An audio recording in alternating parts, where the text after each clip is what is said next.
Pelaku kedua pembunuhan mahasiswi Universitas Muhammadiyah Malang Faradila Amalia Najwa alias FAN, 21, terungkap.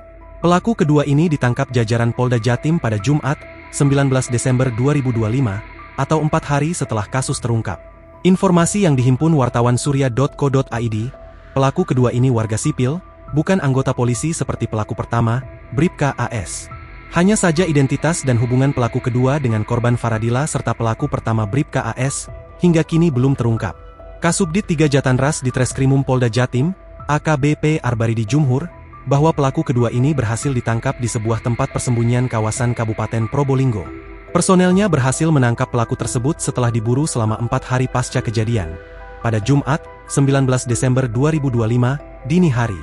Dan, hingga kini, pelaku tersebut masih menjalani proses interogasi awal dalam rangka pengembangan penyelidikan kasus pembunuhan ini. Tadi pagi di Probolinggo, ini masih diinterogasi. Perkembangan lebih lanjut akan disampaikan, ujarnya saat dihubungi tribunjatim.com, pada Jumat, 19 Desember 2025. Sementara itu, Bribka AS telah ditetapkan tersangka oleh penyidik Polda Jatim.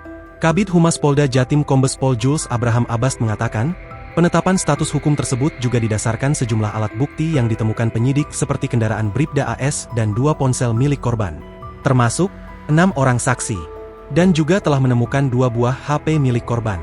Karena telah terpenuhi alat bukti, minimal 2 alat bukti yang cukup yaitu diantaranya keterangan saksi, kemudian alat bukti surat, dan petunjuk.